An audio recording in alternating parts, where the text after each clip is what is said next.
Bismillahir Rahmanir Rahim. In the name of God, the most merciful, the most beneficent. Your Majesties, Your Royal Highnesses, distinguished members of the Norwegian Nobel Committee, dear sisters and brothers, today is a day of great happiness for me. I'm humbled that the Nobel Committee has selected me for this precious award. Thank you to everyone for your continued support and love. Thank you for the letters and cards that I still receive from all around the world. Your kind and encouraging words strengthens and inspires me. I would like to thank my parents for their unconditional love.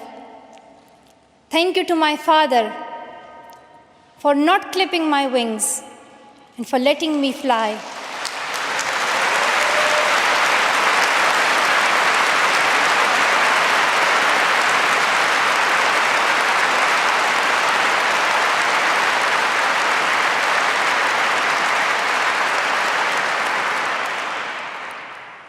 Thank you to my mother for inspiring me to be patient and to always speak the truth, which we strongly believe is the true message of Islam. And also, thank you to all my wonderful teachers who inspired me to believe in myself and be brave. I'm proud.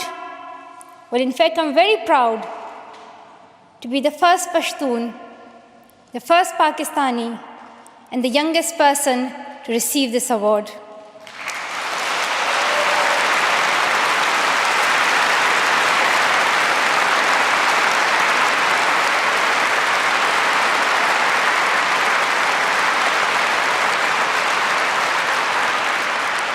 Along with that, I'm pretty certain that I'm also the first recipient of the Nobel Peace Prize who still fights with her younger brothers. I want there to be peace everywhere, but my brothers and I are still working on that.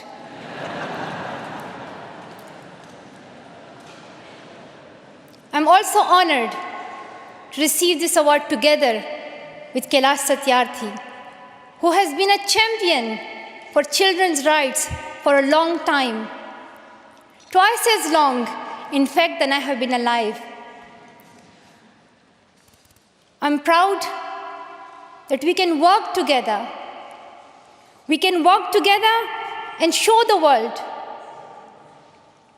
that an Indian and a Pakistani, they can work together and achieve their goals of children's rights.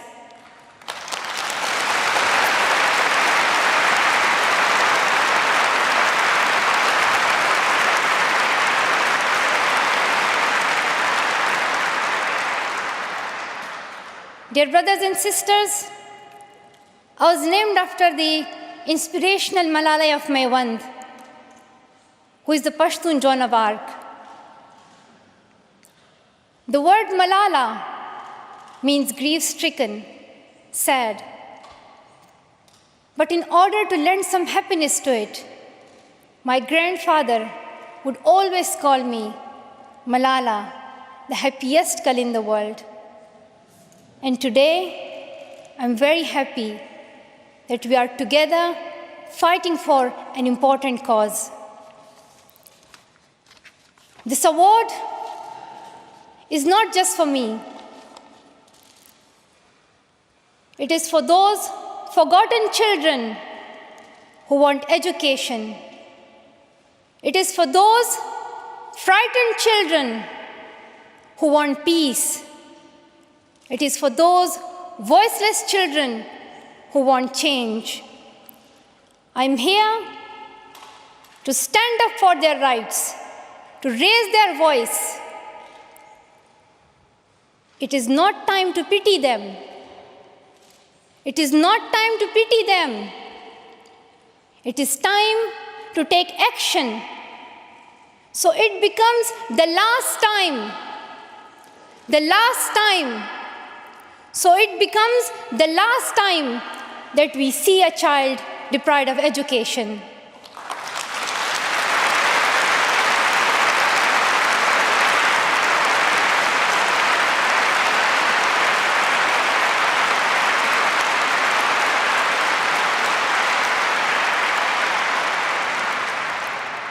I have found that people describe me in many different ways. Some people call me the girl who was shot by the Taliban, and some the girl who fought for her rights. Some people call me a Nobel laureate now. However, my brothers still call me that annoying bossy sister. As far as I know, I'm just a committed and even stubborn person who wants to see every child getting quality education, who wants to see women having equal rights, and who wants peace in every corner of the world.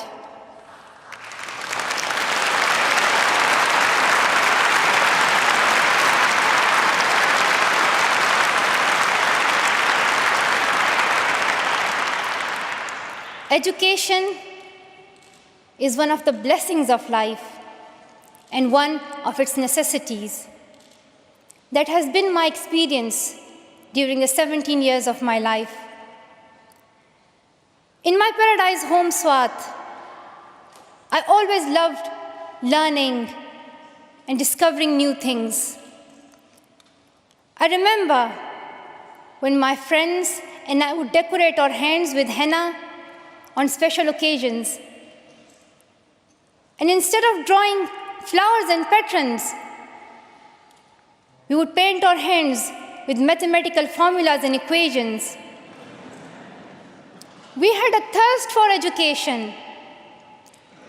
We had a thirst for education because our future was right there in that classroom. We would sit and learn and read together. We loved to wear neat and tidy school uniforms. And we would sit there with big dreams in our eyes. We wanted to make our parents proud and prove that we could also excel in our studies and achieve those goals which some people think only boys can. But things did not remain the same. When I was in Swat, which was a place of tourism and beauty, suddenly changed into a place of terrorism. I was just 10, that more than 400 schools were destroyed. Women were flogged. People were killed. And our beautiful dreams turned into nightmares. Education went from being a right to being a crime. Girls were stopped from going to school. We could not just stand by and see those injustices of the terrorists, denying our rights, ruthlessly killing people, and misusing the name of Islam. We decided to raise our voice and tell them, have you not learned that in the Holy Quran Allah says, if you kill one person, it is as if you kill the whole humanity? Do you not know that Muhammad, peace be upon him, the Prophet of mercy, he says, do not harm yourself or others. And do you not know that the very first word of the Holy Quran is the word Iqra, which means read. The terrorists tried to stop us and attacked me and my friends who are here today on our school bus in 2012. But neither their ideas nor their bullets could win. We survived. And since that day, our voices have grown louder and louder.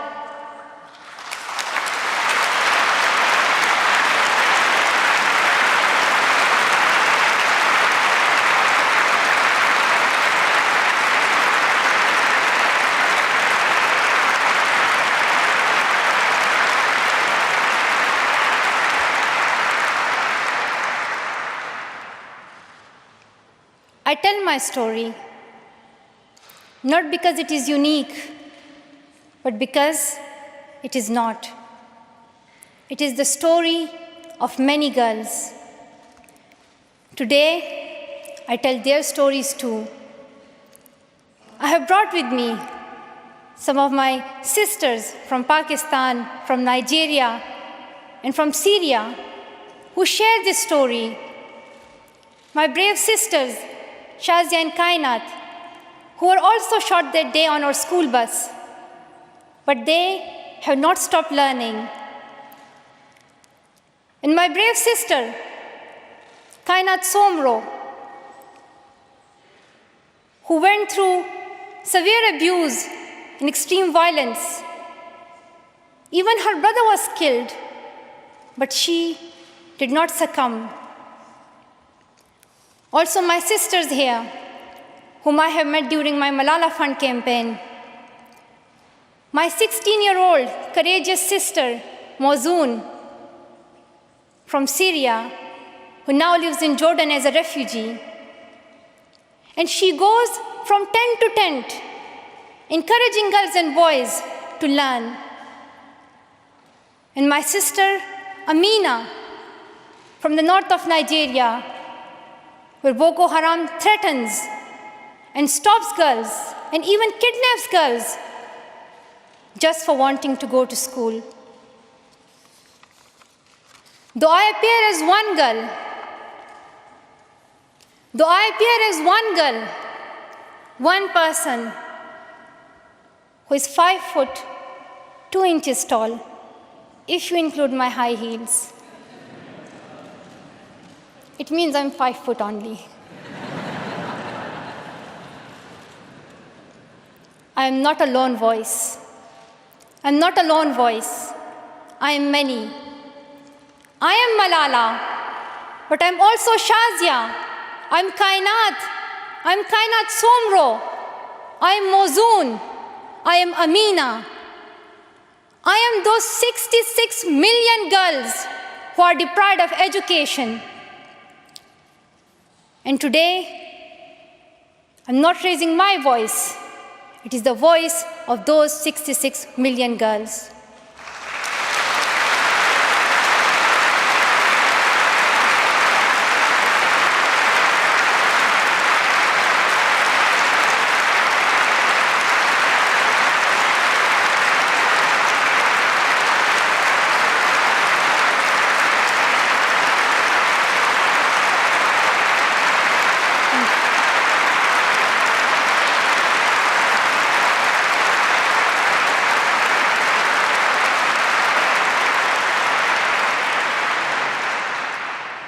Sometimes people like to ask me, why should girls go to school? Why is it important for them? But I think the more important question is, why shouldn't they? Why shouldn't they have this right to go to school? Dear brothers and sisters, today, in half of the world, we see rapid progress and development. However, there are many countries where millions still suffer from the very old problems of war, poverty, and injustice. We still see conflicts in which innocent people lose their lives and children become orphans. We see many people becoming refugees in Syria, Gaza, and Iraq. In Afghanistan, we see families being killed in suicide attacks and bomb blasts. Many children in Africa do not have access to education because of poverty. And as I said, we still see girls who have no freedom to go to school in the north of Nigeria. Many children in countries like Pakistan and India, as Kailash Satyarthi mentioned, many children, especially in India and Pakistan, are deprived of their right to education because of social taboos, or they have been forced into child marriage or into child labor. One of my very good school friends, the same age as me, who has always been bold and confident girl, dreamed of becoming a doctor. But her dream remained a dream. At the age of 12, she was forced to get married. And then soon, she had a son. She had a child when she herself was a child, only 14. I know that she could have been a very good doctor, but she couldn't because she was a girl. Her story is why I dedicate the Nobel Peace Prize money to the Malala Fund to help give girls quality education everywhere, anywhere in the world, and to raise their voices. The first place this funding will go to is where my heart is, to build schools in Pakistan, especially in my home of Swat and Shangla.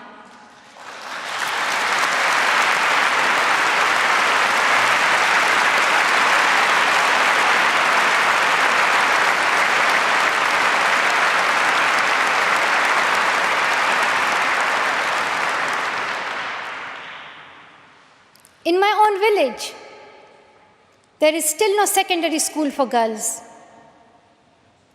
And it is my wish and my commitment, and now my challenge, to build one so that my friends and my sisters can go there to school and get quality education, and they get this opportunity to fulfill their dreams. This is where I will begin, but it is not where I will stop.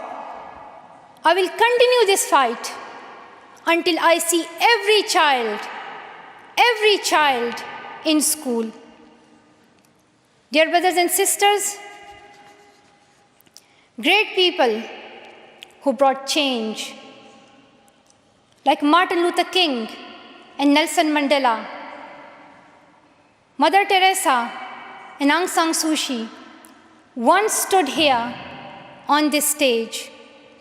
I hope the steps that Kailash Satyarthi and I have taken so far and will take on this journey will also bring change, lasting change.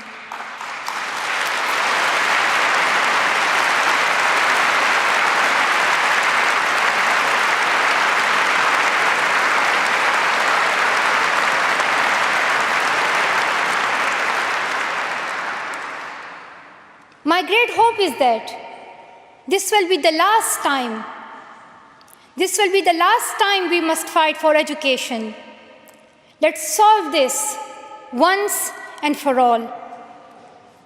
We have already taken many steps. Now it is time to take a leap. It is not time to tell the world leaders to realize how important education is. They already know it.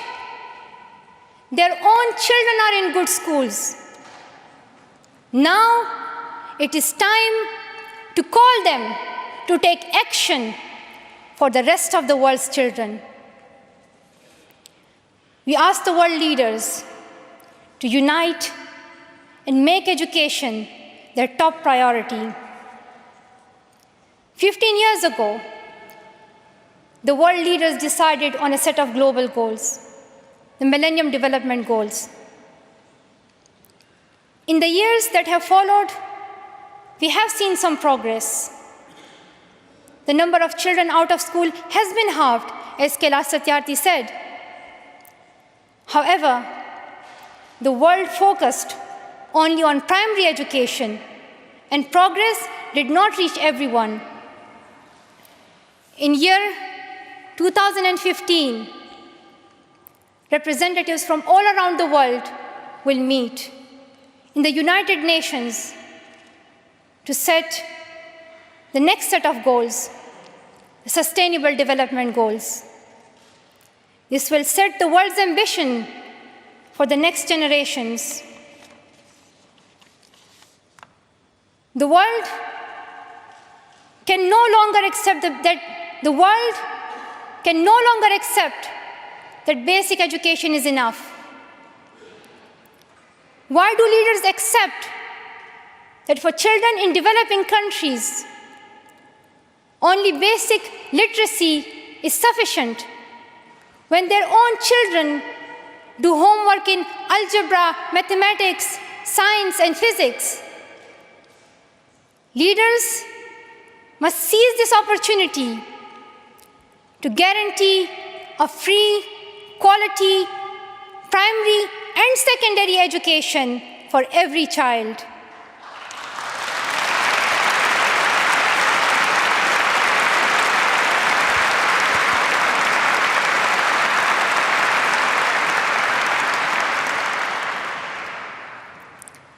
Some will say this is impractical, or too expensive, or too hard, or maybe even impossible. But it is time the world thinks bigger. Dear sisters and brothers,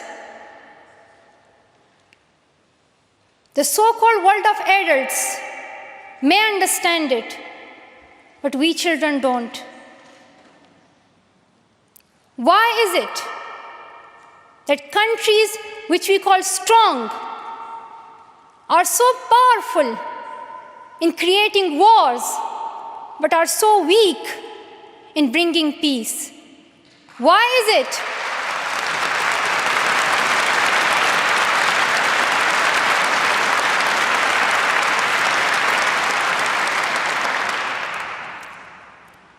Why is it that giving guns is so easy, but giving books is so hard?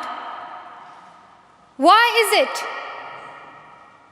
Why is it that making tanks is so easy, but building schools is so hard?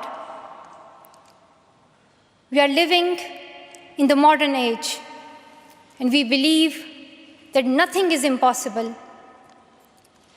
We have reached the moon 45 years ago, and maybe we'll soon land on Mars. Then, in this 21st century, we must be able to give every child quality education. Dear sisters and brothers, dear fellow children, we must work, not wait. Not just the politicians and the world leaders. We all need to contribute. Me, you, we. It is our duty. Let us become the first generation to decide to be the last. Let us become the first generation that decides to be the last, that sees empty classrooms, lost childhoods, and wasted potentials. Let this be the last time that a girl or a boy spends their childhood in a factory. Let this be the last time that a girl is forced into early child marriage. Let this be the last time that a child loses life in war. Let this be the last time that we see a child out of school. Let this end with us. Let's begin this ending together, today, right here, right now. Let's begin this ending now. Thank you so much. Thank you.